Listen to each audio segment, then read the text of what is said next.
everybody, it's time for my next classic match review, as selected by the voters on Twitter, where I posted the poll and gave you guys 3 options for which match you would like me to review. And for this particular classic match review, I decided, since the final deletion just happened in the month of July and turned out to be like a really big attention getter, it was a big point of discussion in the world of wrestling. I thought it'd be interesting to take a look back at other wrestling matches that were wrestled without the presence of a live audience, like a live crowd. So the final deletion was not the first time that you'd seen that style of match in professional wrestling, because wrestling matches being held outside of an arena or without a crowd had certainly been done before several times. Sometimes very well, other times not so well. But I thought it'd be fun to take a look at that style of match and especially highlight one of the past examples of it, because while it isn't something that I'd like to see become a norm, it's definitely one of those tools that should be used sparingly.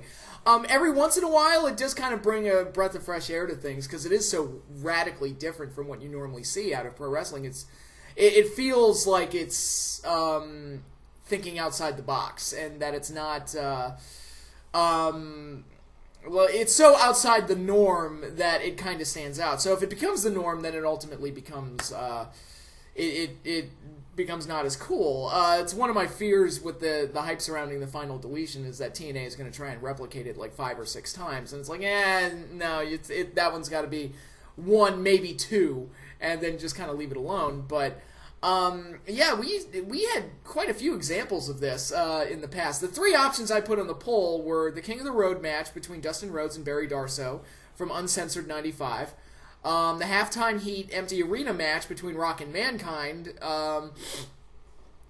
and the Iron Circle match between Ken Shamrock and Steve Blackman at Fully Loaded 99. The winner of the poll was the Empty Arena match between Rock and Mankind, which wasn't very shocking to me, given the star power and the fact that it was one of the WWF options. So that's, brand recognition plus Mick Foley and The Rock. It's probably that's the one that's ultimately gonna get voted on, most likely. But it kind of looked like, for a brief bit, because at one point the 2 options were tied, it looked like it was going to be like the King of the Road match might pull ahead in the poll and might win it, which I was kind of rooting for, because the King of the Road match is one that I actually remember fondly from my childhood. Actually, that particular pay-per-view, Uncensored 95, happened.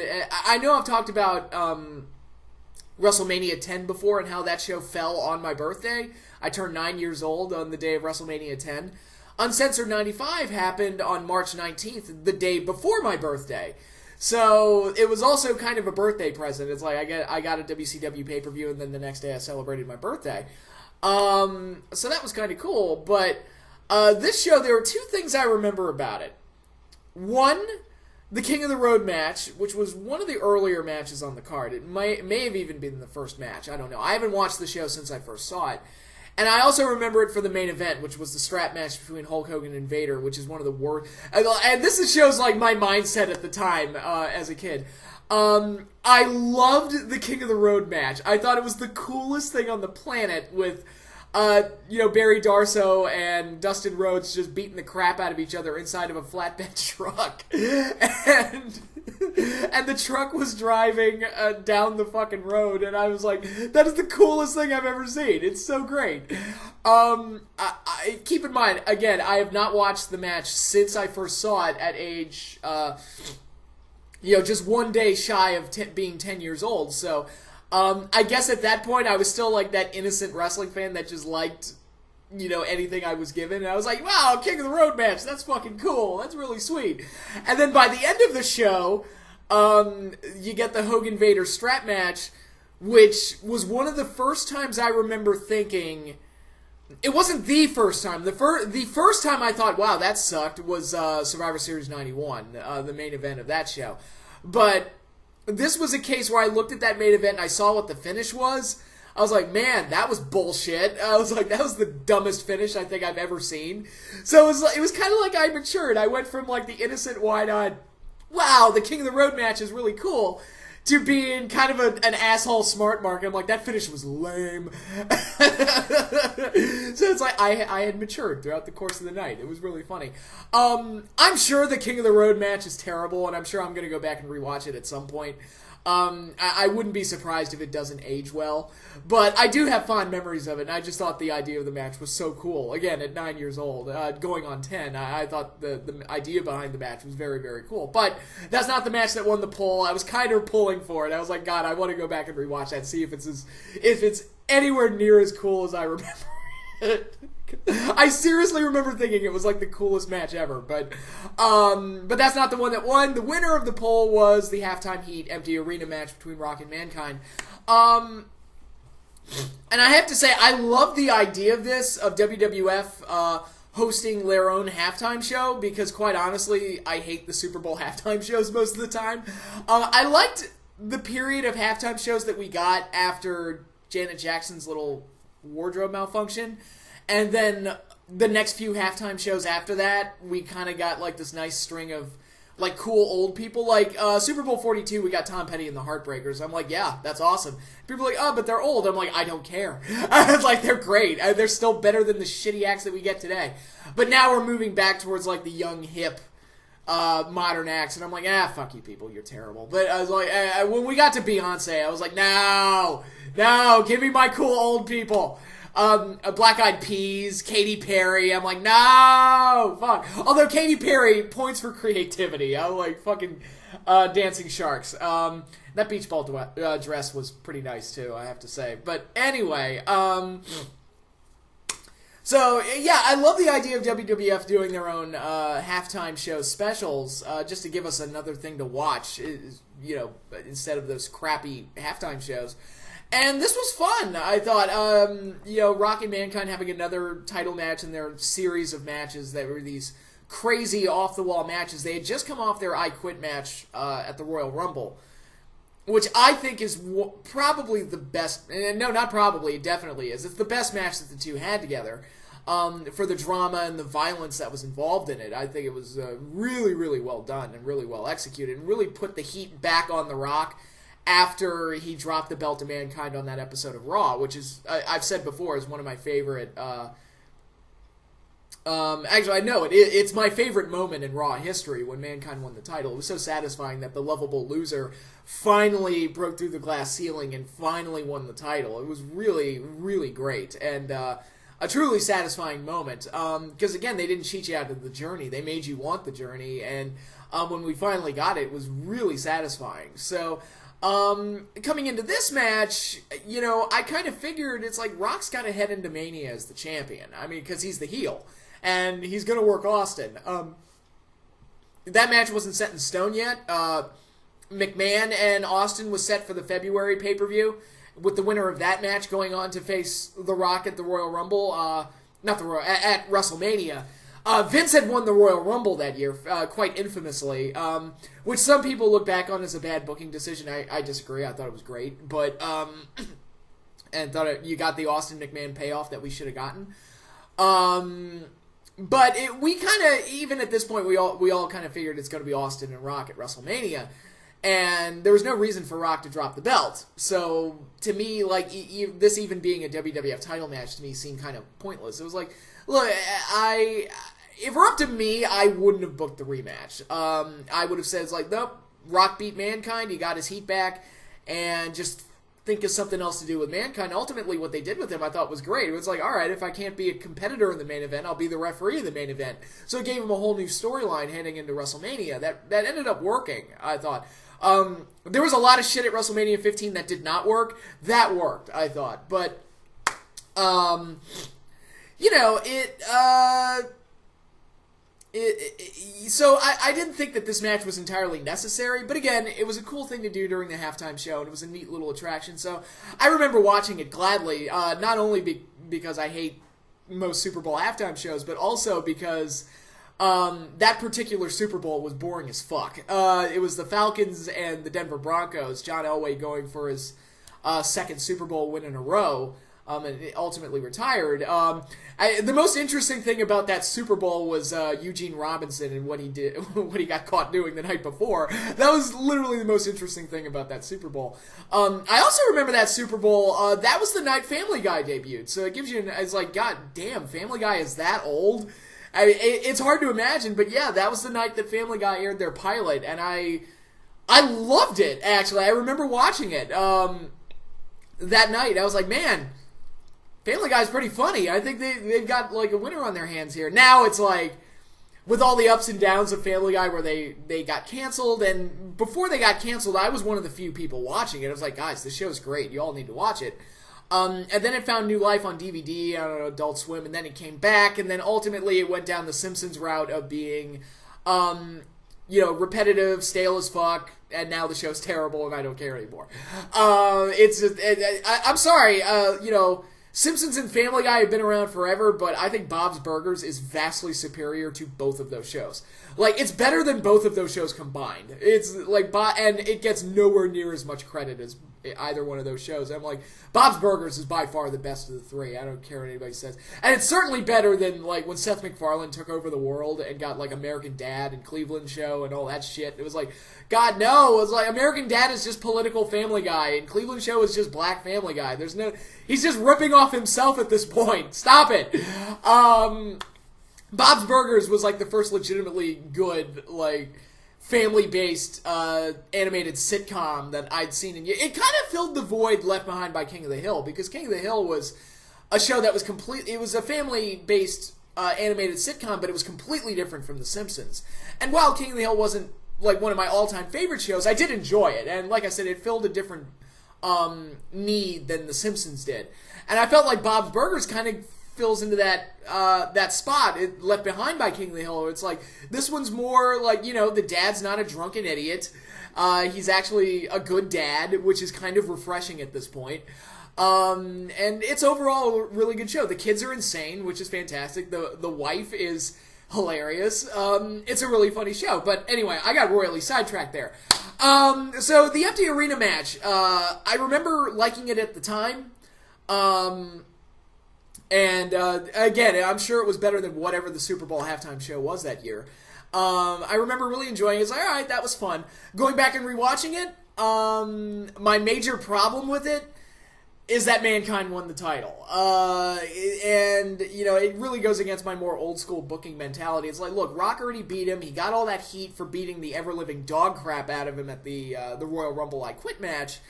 You got to keep that heat on The Rock. He can't lose the title. He's got to go into the Mania as the champion. You've already set the stage for Austin versus Rock. Just focus on building that.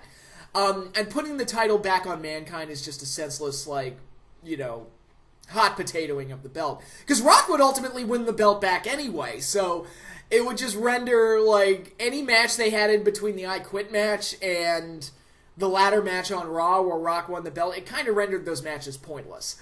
At least to me. It's like, no, it's like, Mankind had his feel-good title victory. It was great. We all loved it.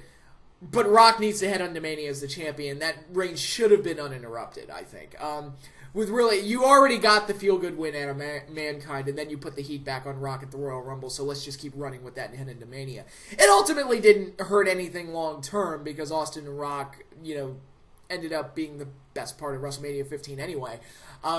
So it was fine. And on the other side, Austin still had to overcome McMahon, so you had that story going on to really add to it. But but still, I mean, my more old school sensibility, I would have kept the belt on Rock from Royal Rumble onward. But watching this match again, I still think it's really entertaining. It's not one of the best title matches of all time. It's not anywhere near being a fantastic or, a quote 4-star match or 5-star match or anything like that.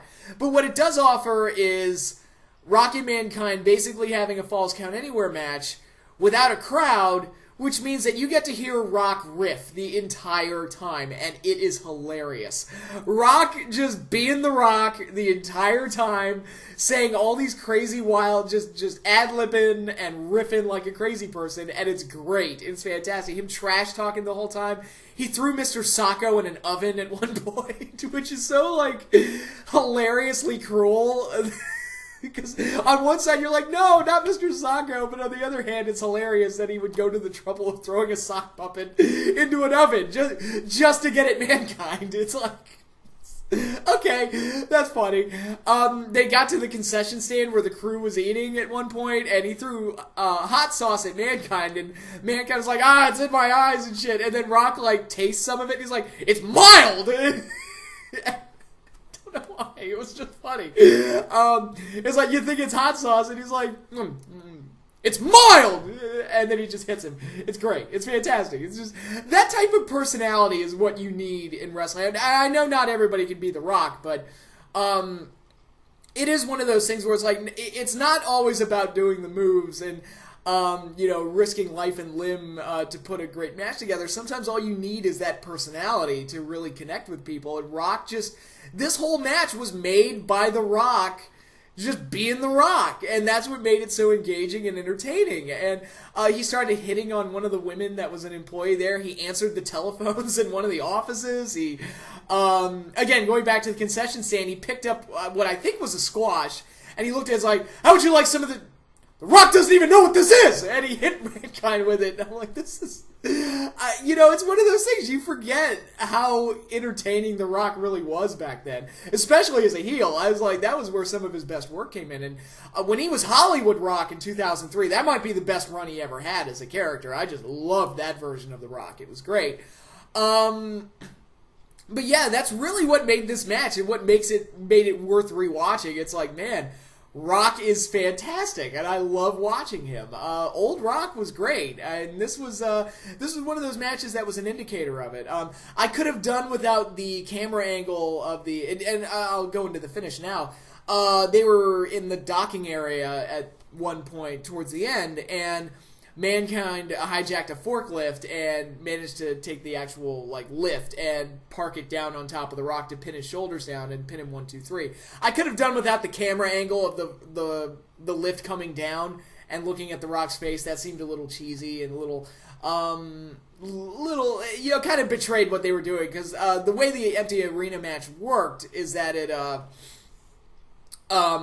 it kind of looked like a found footage, not a found footage thing, but it looked like something that was happening in real time, and that camera angle just seemed really unrealistic. But, what were some other aspects to this match? You had McMahon on commentary just trash-talking Mankind and praising the Rock the whole time, because at this point, Rock was the corporate champion. And Vince McMahon's puppet, so Vince McMahon on commentary in the empty arena, not off somewhere else. He was actually in the empty arena doing commentary, which is kind of funny, and just praising Rock the whole time and running down Mankind and Austin at one point, and that was entertaining. Sunday Night Heat was being held in another venue outside of that, and you had Shane McMahon and Kevin Kelly on commentary in the Sunday Night Heat venue, and it would cut back to the live venue, cheering on the empty arena match, and Shane McMahon and Kevin Kelly making comments about it, which was a little interesting. I actually miss Shane McMahon on commentary, because he was such an obnoxious little punk that he was actually kind of funny, but, and actually when Mankind won, Shane probably had the best reaction, where he just kind of looks blankly into the screen, just kind of flips some stuff up on the table, is like... whatever. Those were the good old days. But yeah, I honestly think that the halftime Heat match, it's not one of the greatest matches of all time, but if you want to see Rock being The Rock, and if you want something that's fun, check out the halftime Heat match. And I wouldn't be opposed to WWE doing something like this again. Not necessarily an empty arena match, but some kind of a halftime show special that they could do on the network or something. I think that could be fun, and they could have a big match or something. Again, to get me away from the halftime show, it would be greatly appreciated. I would really like it. But, so yeah, those are my thoughts on the empty arena match. I think it's fun, and I recommend checking it out if you want to watch something for a lark, if you want to have a fun romp. This is the match to watch. So, yeah, those are my thoughts on that match, and it's the end of the month. We're past July. So, my next video will probably be my top 10 matches for the month of July 2016. I still want to get caught up on the G1 Climax. I'm still a little bit behind on that. So once I get caught up on that, I'll be able to put a list together and make my video. And that'll be the next one I make. So be on the lookout for that. Yeah, that's all I got for you guys now. So until then, later, everybody.